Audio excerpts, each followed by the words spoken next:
The feature match for one of these players last time here in Minneapolis. The other player has plenty of magic left to go. Looks like we have Matchu on the play, and that is a nice little Swift Spear coming in for 1 damage, heading over to Justin's side. Yeah, clearly it's obviously important most of the time, but the die roll here in this kind of mirror is phenomenal. Gotta be, right? One of the issues in the mirror is trying to find ways to break serve, and it's tough. Yeah. Because a card like a break can kill Corey Steelcutter, but if you're already behind, it's often not enough. So the breaking serve is quite difficult. So in testing that my friends had in the Discord, it was kind of just down to make sure you have a good hand, try and go first if you can, and just try and do the best you can to kind of get on the board as fast as possible. Is there certain cards that are kind of mirror breakers, like the slick shots, or is it just all still kind of about Corey? Steelcutter game 1? Cheap threats and then cheap interaction. You know, if you can resolve a Burst Lightning, obviously cleaning things up for cheap is great. And then, of course, Flood Maw can stop one of those big slick shot turns. Sure. Which is good, too, with the Monstrous Rage already done. So, cheap interactions, cheap is the name of the game. Okay. Basically. You know, this is a matchup where stock up is not going to have very high stock. How about, I mean, we're kind of seeing the battle of the 2-drops here. The battle of the other players, you know, do we like Drakes over Slick Shots? I would think Slick Shot still, right? Like, I want to be on that side. Slick Shot's more linear. It's when each player has a Burst Lightning, Drake Hatcher looks a lot better. You know? Yes. And the Hatcher, making 2/2 flyers is actually really, really important because flying blockers against Slick Shots is quite important. It basically forces them to have Monstrous Rage to push it through. Yeah. Which is already taxed otherwise. So, yeah. Hatcher's nice. Hatcher being able to throw those eggs at a Slick Shot show-off when they get hatched is a very good thing. But, hey, Matt, looks like we do not have land number 3, so had the Corey Steelcutter, had the Slick Shot to be at least able to trigger it with the 2 mana. That kind of trick is pretty nice. But outside of that, no huge play to really go over the top, and heads back to Justin. And now's the spot where Hatcher can really shine. So if there's a big prowess turn here or a Monstrous Rage, if Hatcher can pop out a Drake or maybe even 2 with a really crazy prowess turn, that's a huge swing. It brings out the blockers, but also playing offense. I mean, we just saw it last round. Hatcher with the help of a Monstrous Rage and an Opt. 2 Drakes. Yep. You know, like, sneeze on the battlefield and you get 2 Drakes from this is a deck. And the flying is really important. You know, blocking the Slick Shot show-off is a huge deal. Yeah. Slick Shot, you know, on this board right now, Slick Shot is probably the most important card, whereas Justin needs to answer it or block it. It's the most high variance card in the deck, you know, where it has an incredibly high ceiling, but the floor is just, you know, Burst Lightning, get a mana advantage. So, you know, it's on Justin here. The Slick Shot must be answered.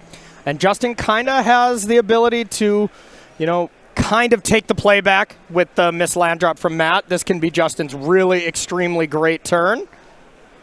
And, you know, like, it just feels illegal to just go land stock up here, right? Like, yes. Yeah. Stock up is, you know, it's your big fill up when your opponent's, you know, killing your spells and playing a bit of a longer game, but this is a matchup about speed. Sleight of hand coming down, getting some triggers on your Otter and your Human Wizard. Coming in, we know the Mountain was there. Looks like Justin decided to not play it quite yet. Maybe we would, you know, get a Spire Bluff Canal or something. Looks like Justin's very much wanting to not make any mistakes on the biggest match, which could easily be the biggest match of either of these players' lives. Yep, absolutely.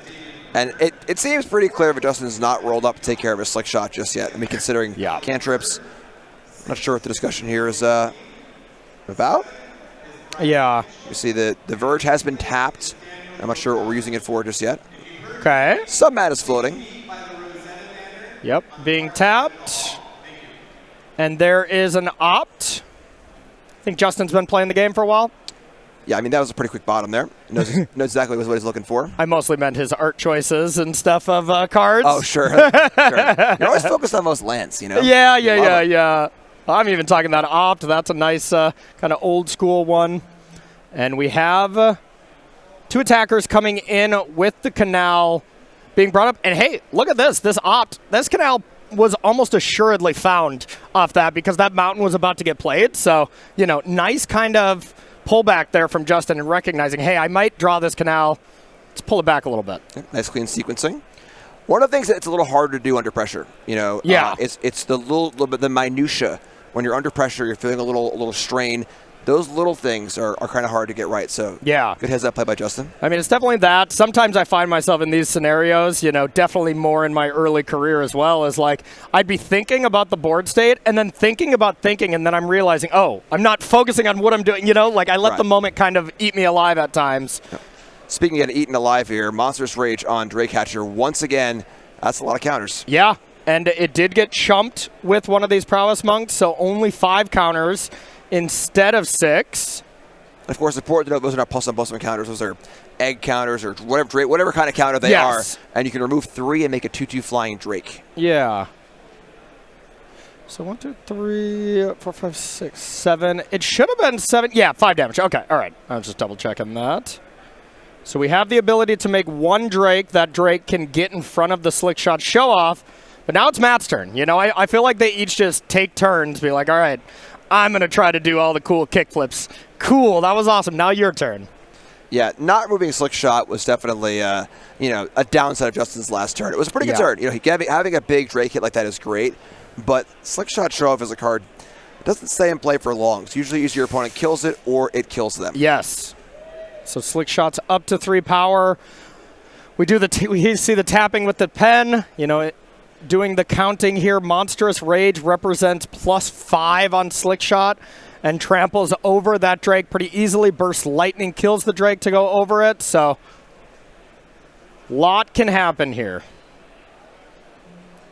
This is where you see the pressure seeping in. Yes. You know, both players, not only are they here playing a difficult match, but a lot is built up to this match, both in the endurance of playing the tournament, as well as, you know, now you know you've gotten here, taken all this work to get here, and it could all be gone, or it can go on. Yep, absolutely. Burst Lightning upstairs, and here comes the attackers. So you got to think that this Drake, there's a plan for it. There's a Monstrous Rage, there's Burst Lightning number 2, something along that lines you would think. Yeah, it would be a pretty poor exchange for Matt to just have a Slick Shot run into a Drake with no plan of either killing the Drake or trampling over. And I mean, you know, maybe that's still a thing because you do want that second spell. You do want to attack with this Monk, so it's not completely out of the realm that there isn't a Burst Lightning to clean up this Drake, you know? Correct. But I would agree with you. It would seem not the best. At the same time, though, it's kind of like, well, if you're scared of attacking into a Drake and Slick Shot's back on defense, it ain't doing much there either. Yeah. You know, so it feels like a lot of the math from Justin here is, can I beat Monstrous Rage? If so, I'm probably going to do that. If I can't, get it out of your head. Ignore it. That card doesn't exist anymore because you can't beat it. So what would be your best plays when Monstrous Rage is not getting cast? You know, those are the things that Justin needs to process right now. Yeah, 17's a lot. But Slick Shot also attacks for a lot. Slick Shot's currently up to 5. 1, 2, 3, 4, 5. 5 power, barring no spell being cast. And I think Justin is at 15. I don't think it was marked yet. You know, and it makes sense. These players are controlling the life totals. When you have a moment like this, maybe that's something you forget. I could be wrong, but I don't think that was ticked down yet. So I think Justin's at 15. We got a misplay on the life counter. Yeah. All right, here comes Drake. Don't tell Kendrick, right? Yeah, there you go. There you go. Beautiful. I'm hip. All right, there we go. It is to 15. We hate to interrupt the players to make sure something was right, but hey, got to make sure something's going on here. Flying Drake is down to play. So what do we have? 5, 8, 9, 10 damage on surface value right now. You block with these, and we have Monstrous Rage. That's +5. Oh, boy. So that's 10. That's Trample for 8. That's 4 from Swift Spear. That's 12. And that's 0 damage on the other side. So this should be Justin going to 3 if my math is correct. 10, 8, 9, 10, 11. 3 and... I counted 1 less, but I could definitely be counting correctly. Yeah. So regardless, not dead. 7, 8, 9, 10, 8, 11. Oh, 12, Yep, I count 3 also. Correct. All right. I didn't count the base power of the Spear. You know, that would not be the best card then. Yes. Yeah. Yeah. 1 prowess haste. Oh, 2. Come on, give it some respect. Sorry, right. Yeah. All right, so that is a lot of damage, but that is not a lethal amount of damage. Justin's got to be feeling pretty good about that, and you got to think if Matt Shu had that 3rd land on time, this would have been the turn where we probably would have ended it. So now What can Justin do? 2 prowess creatures. Matt's effectively at 8. You don't need a lot. Yeah, the stage is open. Matt's tapped out 100%. Yep. Put your hands on the table and say, listen, you do what you got to do. Yep.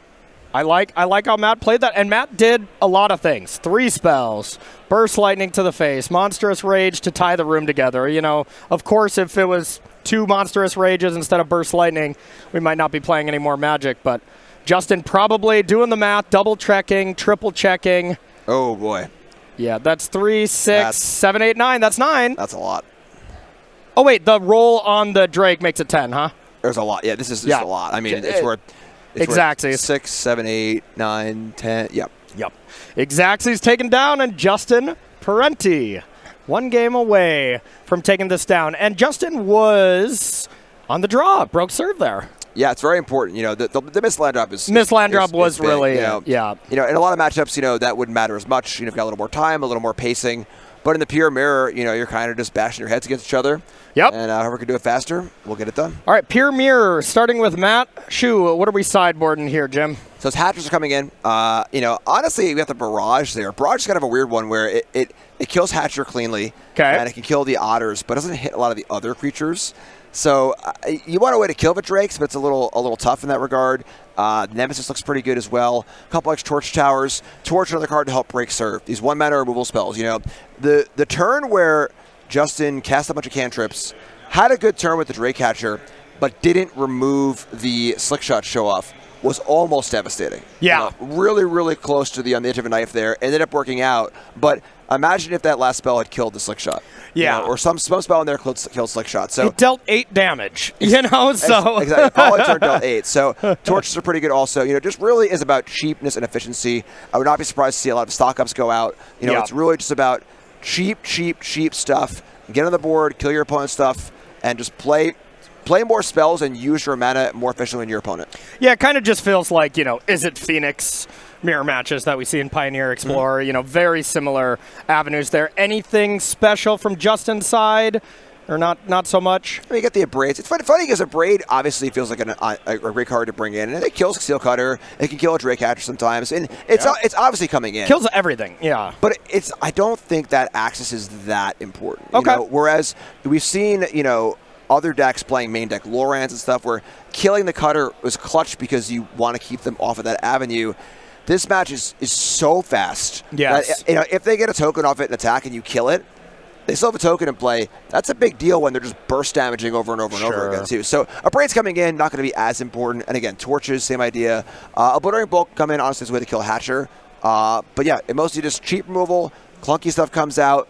Let's get this game over with. Okay, makes a lot of sense. Yeah, I think the best thing for Justin is, like, if Matt decides to play Corey Steel Cutter, and then Justin can abrade it on the spot. But yeah, like you're saying, if you play Corey Cutter, play a spell, you don't have that opportunity to abrade it without it gaining some value. So not the best exchange. So before we get into this next game, of course, I wanted to give you all a quick reminder. If you're loving this broadcast and you're just loving Star City Games and the events they run, make sure to go to starcitygames.com/newsletter.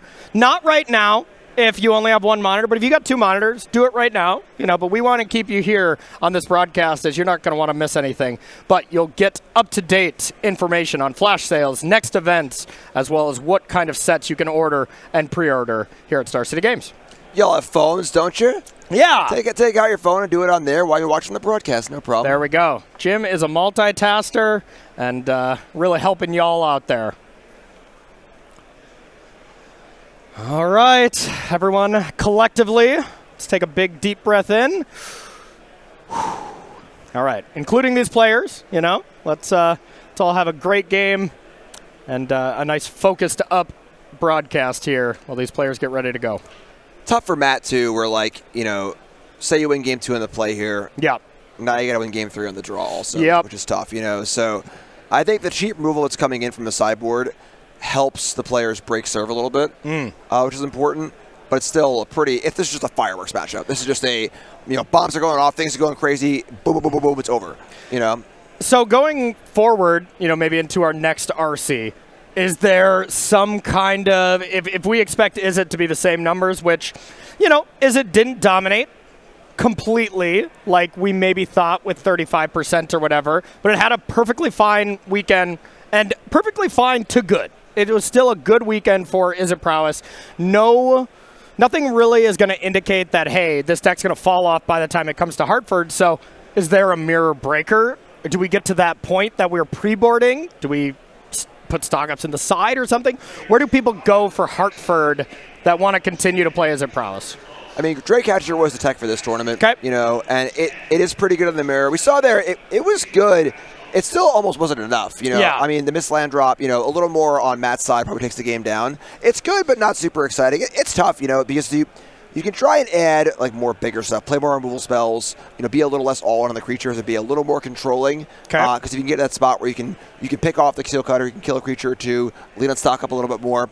But the slower you make your deck to try and do that, the worse your other matchups get. Sure. Because now you're giving your omniscience opponent, your domain opponent, more time to really do their thing, which can be a problem too. So, you know, I think it mostly just comes down to keep a good hand. You know, mulligan. If at 7 is not super proactive with, you know, some solid mana and some good draws, yeah.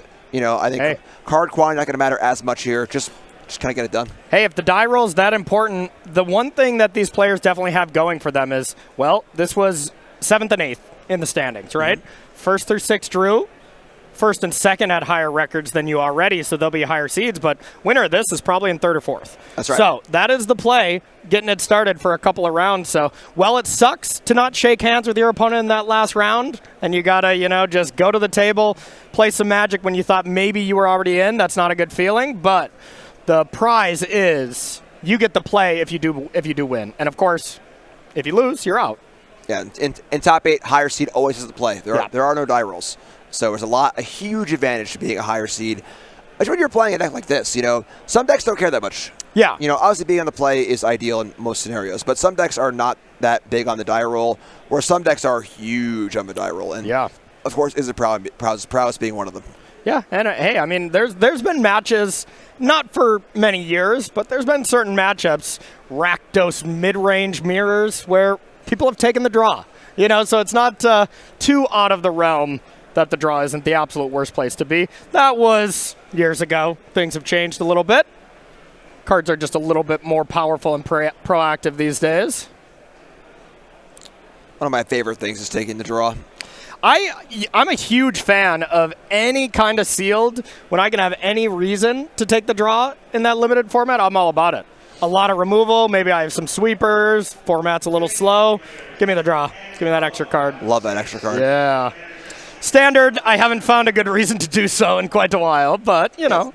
Pretty proactive format, you know. I mean, I've taken the draw. There was like a discard deck in standard for a little bit. Okay. It was like Hopeless Nightmare, Bandage Talent, Liliana, and I have taken a draw against that. Okay. But, you know, most other scenarios, usually not. Was that for the content or for the Ws? No, I think it was correct. Okay. It was correct. Okay.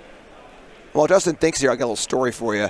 Pro Tour Honolulu in 2009. It was Shards of Alar block constructed. Okay. At the Bloodbraid off Pro Tour. Sure. I took the draw in that entire tournament in constructed. Really? And I was 9-0 in constructed going to the last round, and I chose to play and I lost. Oh. It was like they were playing like a much faster deck, and I chose to play in game 2 and 3 and lost. But BDM said that would have been a pretty good Magic piece of lore if I had top 8'd that one, but unfortunately I did not. No kidding. Okay, I love that. Love that. All right, very mild start from both players. Justin did keep that 6. Matt Shu kept 7 on the play. Double land pass. What's going on? I mean, Matt has to have a braid in hand, right? Like I can't.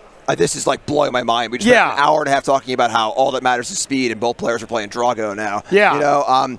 So Matt should have taken the draw.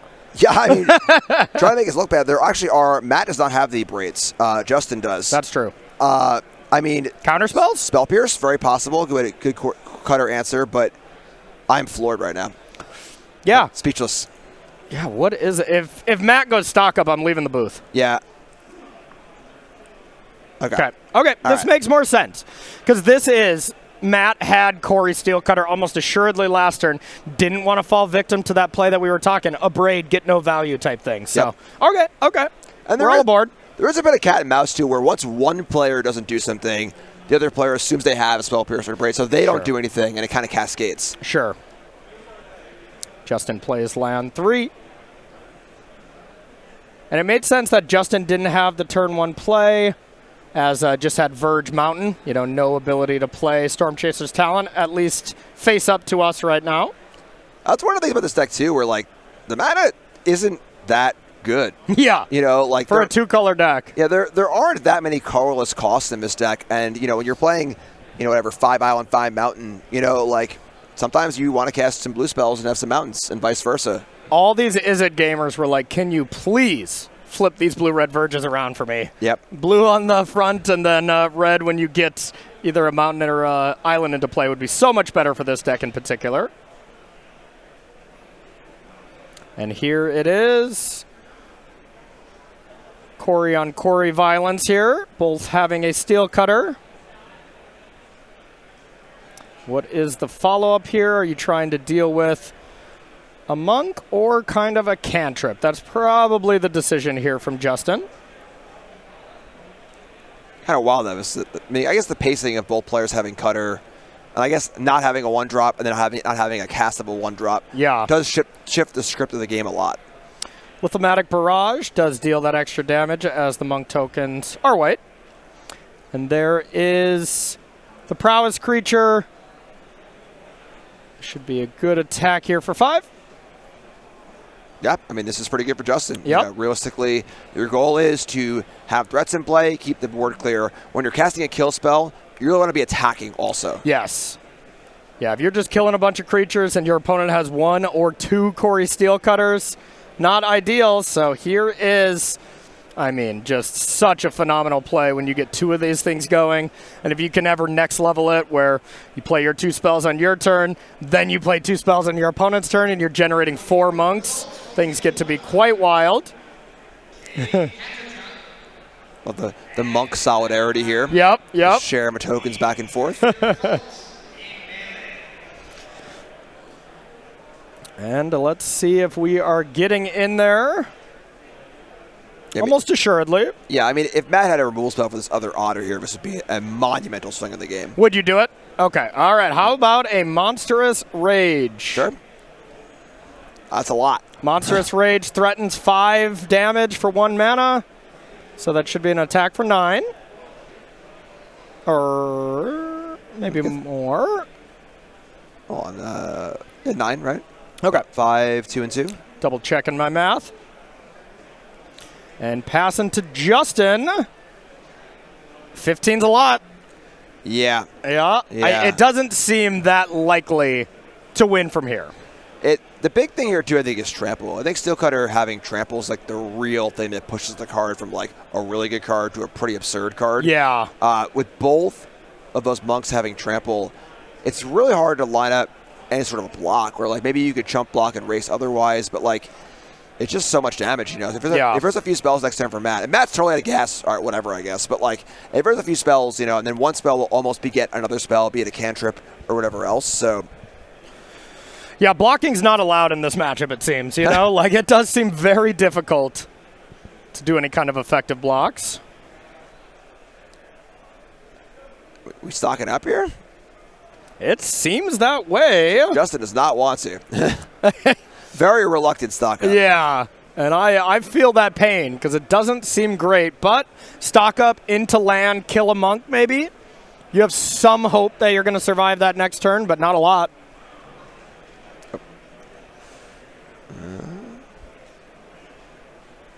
There it is. Most reluctant stock up, perhaps of the entire tournament. Yeah. Every other stock up we've seen cast was slammed on the table. Oh, yeah. And stock up here, we are on the play, so it's a little more defensible. Is this a card you'd even have in your deck anymore? I mean, it's hard to deny. I mean, stock up can't be that bad, you know. But I could see having 1 or 2 in on the play, and they're more of a liability of a draw for sure. I mean, we either didn't find a land on purpose, or we didn't have a land in the top 5 there, and this looks really brutal. But hey, stock up on the draw, still in. Okay. You know, I guess we should stop with our, slander against this powerful Aether Drift Uncommon, huh? Leave it in all the time. It's obviously very powerful. Yeah. You know, I imagine some number came out. Yeah. I would think. I mean, I could be wrong for sure, you know, but it seems pretty hard to play, so much of the removal game where you feel comfortable, like, I could just kill stuff and draw cards. Yeah. You know? Swift Spear, here comes the Monks, and Justin has seen enough. One more game. Players on the draw have won every game. Yeah, it's tough. Stock Up sees a lot of cards. Yeah. But it doesn't see all the cards. Yeah. It's not going to guarantee you the thing you want. Yeah. Excuse me, Matt was on the play this game. Never mind. Yeah. Looking for a land there, and you should see a land in 5 cards. Yeah. You're not always going to. No, definitely not. Not guaranteed, especially in a deck where you don't play that many lands. Yep. Not a ton. Oh boy. Game 3. A very large game 3 between these two players. You can see it. Justin's, taking that long, deep breath. Yeah. So definitely. Take a moment. It's important to not get lost in the moment here. Yeah, it's important to not rush through it. It's also important to not play too slow. Just because you're at a match with high stakes doesn't mean slow play warnings don't get enforced, or you can still draw. So that kind of stuff, you still have to make sure your pace of play is good to go. But we got another regional championship coming here a little bit later here in a couple of weeks. Jim, this is going to be a fun one. We'll be together for this. Tell us a little bit about SCG Hartford. Yeah, this weekend was so much fun. We're just going to basically do it again. So regional championships standard in Hartford in 2 weeks, May 16th and 18th. And of course, not only is it a regional championship, it's also an SCG Con. There's a bunch of awesome stuff happening, last chance qualifiers, other Magic events, and more. We'll have artists and all sorts of cool things happening. And we'll be there too. So you can say hi to us, or we're walking around between rounds and stuff too. So a lot of fun. Make sure you're there. SCG Hartford, May 16th to 18th. StarCityGames.com/SCGCon for more info. And the one thing we're very much going to be doing, and all of you at home can kind of do as well, I think these kind of thought exercises when it comes to week-to-week metagames can really improve players. If they think about it, be like, where do you think the metagame's going to go from here? Is it going to improve? Is there going to be higher numbers of Is there omniscience decks that are going to come up? What decks are going to fall? Do these kind of expected metagames of what you think Hartford's going to, really bring, even if you're not playing. That way, when you are playing your next tournament where you got a kind of metagame for it, maybe you got a little bit more experience. Maybe you're really wrong. Maybe you're really right. It's just fun, too. It is just fun, yeah. I love thinking about Magic metagames like this sort of mythical beast that is transforming constantly changing. It's a living, breathing entity. You know? And any little change to one thing has a ripple effect across the entire format. Butterfly effect. Right, where, hey, Domain's not being played too much. Maybe we can do this. Or, this deck is kind of going out. Maybe we can do this. Oh, Leslie Bohr playing the bounce cards. Well, what was bad against bounce that got kind of pushed out? Oh, maybe Dimir, mid-range. They can come back in and they can do some stuff. So exactly, constantly changing, constantly evolving, and from week to week, it is just so much fun to watch. Yeah, it really is super fun to watch. And, I've been around a ton of amazing Magic players in my life, but I had the most front row seat to the person who was the best at this that I have ever seen, and that's my brother. Brad Nelson was so good at predicting metagames and finding holes in especially removal spells. Like, this is the removal people are using. What is a card that is looking great right now? For this metagame, it would have been Preacher. Preacher was just a card that got a huge boost. There's a lot of 2-damage spells. Drakehaven, or Drake Hatcher, excuse me. Another great card that, kind of got around some of these removal spells. So when you can figure that kind of stuff out, you can get a huge advantage in your tournament. Whether it's something minor like, hey, I'm going to play this 3-drop creature versus this one, that can win you so many games throughout a tournament. Right. It's the feeling of like your opponent plays a creature, they play a Preacher, we'll say. Yeah. You look at your hand and it's nowhere to run. Yeah. And you go, okay, well, I didn't exactly plan for this. Yeah. And then things shift. And, certain cards get pushed out because of nowhere to run. For Glissa is a good example. Yeah. Where Glissa was a really good 3-drop in the Golgari decks. Not dominant, but very, very powerful. And in this format, no one will touch that card. Yeah. Dice to nowhere to run. And now with the Pixie decks dropping off a little bit, maybe Glissa can come back, and there's the swing. Well, nowhere to run's down a little bit. Now Glissa can come back. Then that happens, and this happens, and all these action, reaction. It's really fun. I feel like we should start a podcast on metagame shifts alone. I mean, I can talk about it for at least an hour or two. Oh, 100%. Yeah, really fun stuff. So if you're coming to Hartford, these are the things you need to be thinking about. Of course, there's going to be plenty of people that are just like, hey, level 1, I'm going to play the deck that won. It looked great. Yep. Perfect. You can do that. You will probably do okay. Maybe you fall into some kind of traps or something too. So it's like Matt stepping away, maybe had a coughing fit there for a bit. Nick's going to go track him down, make sure he's okay. Yeah. Nick really does it all. Yep. He does it all. He really does. Big props to Nick Miller. You see him on the sideboard, of course, but behind the scenes, making sure everything's working. Nick's just the best. Yeah, he really is fantastic. So, well, we got this little lull here. Let's chat about our event after Hartford. Now, this is going to come with a lot of exciting things as well. This is Modern. This is our first, I would say, major Modern event since they took away the card that did nothing wrong, Underworld Breach. And it's going to be really interesting to see where the metagame shifts there. Boros Energy going to be the talk of the town. You know, is something else going to come up and be a really strong deck? But walk us through our next Spotlight series, Spotlight Secret Lair. So, another big Magic tournament, but unlike the RC, the Spotlight Series, you walk in the door and you can play. So for RCs, you got to qualify, go through a bit of a path. Spotlight Series is open. You walk in, you bring your deck, you can play.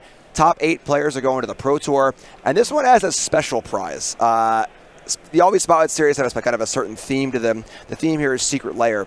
The winner of this tournament will help Wizards of the Coast to design a special secret lair.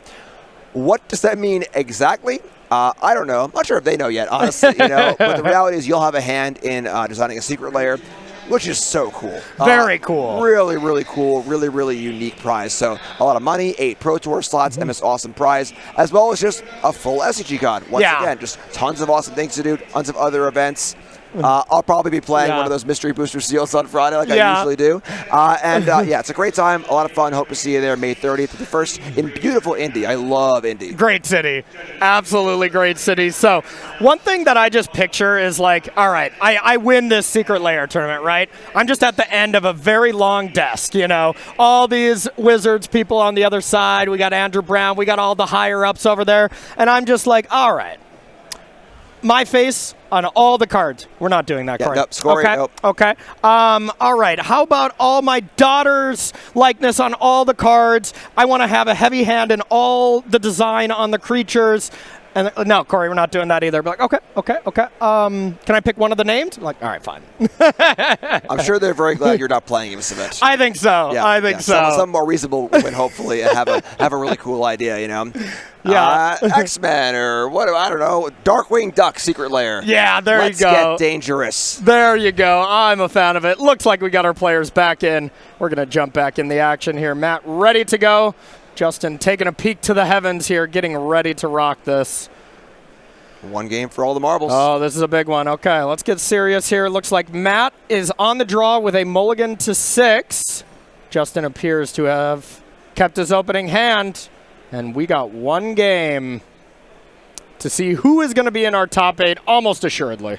Important to note that the winner of this match goes on. That's what everyone wants here, of course, right? The loser still had a phenomenal tournament. Will still be qualified for the Pro Tour in top 32, which is huge as well. So either way, both these players have accomplished a lot. One just wants to go on and accomplish a little bit more. Yeah, absolutely. Making it to the top 8 is already a huge accomplishment in any kind of major event like this. Like both going to the Pro Tour, both going to be seeing them in Atlanta a little bit later. But your view shifts when you're this close. Yes, absolutely. There's one thing that'll make these players happy. They're going to look back next week and be like, sweet, I top 32. This is awesome no matter what. But you really want it now. So sleight of hand here from Matt. And I believe that's off a Shivan Reef as well. I could be wrong. But not ideal. Start here. Doesn't have the creature. And there is the Otter coming in for 2. And now the one thing that Justin can do is make this play. Other way around, there's 2 Abrades. So Matt kind of has to think, hey, do I want to just jam this out without any value? But we know that Corey Steelcutter is going to stick around from Justin's side. Yeah, it's tough here in these prowess decks. They're kind of threat light. Yeah. There only are like 16-ish threats in these prowess decks. And when you have to do what Matt's doing right now, which is cast cantrips to find the threats, especially on the draw, that's a rough place to be. It is a rough place to be. I did see off that sleight of hand. We had the Corey Steelcutter, so looks like Matt will have that available. But double Steelcutter from Justin. And this is a much better sleight of hand from Justin's side, coming along with, here's 4 damage. Yeah, the cantrips are all in the deck. Obviously, the goal is to do what Justin is doing right now. Yeah. They obviously can help you get set up, help you find what you're doing like Matt had to do, but in a matchup like this, which is so predicated on speed and racing, it just feels really bad to cast a sleight of hand on an empty board. I mean, this is the blade, essentially, from Justin here. This is about as good as it gets. And Matt stumbled a bit on the draw with a mulligan, too. So this is definitely Justin's top 8 to lose here. Turn 3 for Matt. It's got to be a good one. It's hard to mop up, too, you know? Like, it's just... The cutter's gotta go. I mean, Matt does not have the abrades, right? Matt doesn't have the abrades. Correct. No. So, and so even if if he did, like, it wouldn't look good. Right. You deal with the monks, but like then what? So usually, like we were saying, the way to break serve here is just to be the aggressor and try and get ahead. But no. God. Oh man. Oh no. This might be the worst stock up of Matt's entire career. Oh no. Yeah, that stock up might be getting Matt a little bit closer to dinner. Yeah, it's hard to break serve, period. Yeah. You know, but when you are casting you're casting these spells, in this deck, all these spells sort of have like an additional like kicker on them where they all buff your creatures, they trigger Steel Cutter. They're usually doing more, you know, than the sum of their parts. They're not just sleight of hand or just stock up. But in this game, Matt is playing them as such. Without a Steel Cutter in play, without Prowess creatures in play, they're just what's printed on the card, face value, you know. So, and on the draw, this is really, really tough. If you would have saw our reaction here, it's like the spine exited both of our bodies. We just slumped over like, no, Matt. Yeah. Not like that. We picked 2 cards. Now, you just got to, at this point, if you're a Matt fan, you are just thinking, Justin's hand has to be bad. There's no way around it. I can't beat any good draw, and that's exactly what Matt is saying. I love it. Is your hand horrific? And the way Justin's going and his body language, I would say no. Yeah. And keep. Oh. Oh, no. Yeah, it mostly has to be like almost all lands. Yeah. You know, like there really is it because just any random spell. Just cast 2 spells. Yep. I don't care what they are. Grizzly Bears. Fugitive Wizard, whatever, you know. Like, I mean, there is a spell, we can't even see it. It doesn't matter. Yep. It does not matter. That could be anything. That could be a Burst Lightning to Justin's face, and it'd be fine. Dark Steel Relic, whatever. Yeah, yeah. Look it up. Monstrous Rage on one of the Monk tokens, and that's going to do it. Justin Parente is going to be advancing to our top 8 as the 3rd or 4th seed. Going to have the ability to be on the play, and a huge congratulations to him after a hard-fought tournament. Really impressive stuff there, Jim.